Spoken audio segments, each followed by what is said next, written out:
পুলিশের ড্রামা দেখতেছি কোনো ঘটনা। আর অনেক সংগঠন আছে তারাও ছাত্র রাজনীতি করে, কিন্তু আমরা কখনোই এইরকম মারামারি রাজনীতি করি না, প্রতিহিংসা রাজনীতি করি না। তারা এই দিক থেকে স্লোগান দিতে দিয়ে আসছে। তারা শুধু ছাত্র দল আসে নাই, সাথে ছাত্র লীগের পোলাপাইন সাথে নিয়ে আসছে, তারা যুবলীগের পোলাপাইন সাথে নিয়ে আসছে। তারা এই দিক দিয়ে স্লোগান দিতে দিতে আসছে ছাত্রদল থাকতে এইখানে পাটোয়ারির জায়গা হবে না। এটা কি কোনো ফাইজলামি?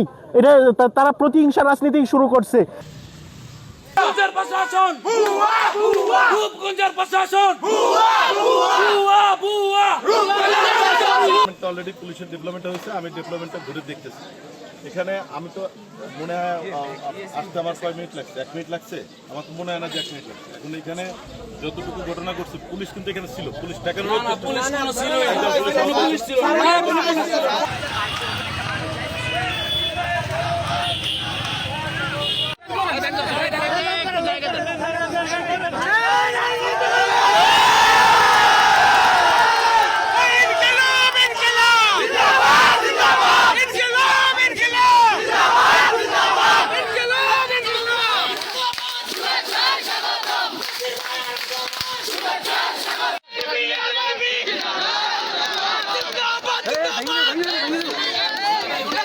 যে প্রোগ্রামটা ছিল, এটা একটা প্রোগ্রাম ছিল, এই সময় হলো বাঙালির ফলের মাস।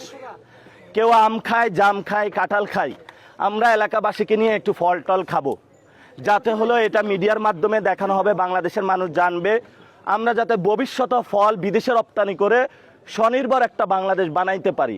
এই ফল উৎসবে হামলাটা আজকে কেন হলো? এই যে দেখেন রক্তাক্ত করা হলো, এটা হলো কাপুরুষী চিত্রিত। এই যে রাস্তায় দেখলাম একটা ছেলে ইট নিয়ে দাঁড়িয়ে আছে, পাটকেল নিয়ে দাঁড়িয়ে আছে। তোমাকে এগুলা বলেছে? একটু আগে নাকি রামদাও নিয়ে আসছে। এইগুলা তো কোনো আসলে রাজনীতি না, এগুলা হলো ছাত্রলীগ, যুবলীগ, আওয়ামী লীগ করতো। আমি আল্লাহর রাস্তে বিএনপিকে বলবো এই সব সন্ত্রাসী কার্যক্রম পরিহার করুন। যদি কাজ না থাকে সীমান্ত পাহারা দেন, তারপরেও আপনাদের একটি কাজ হবে।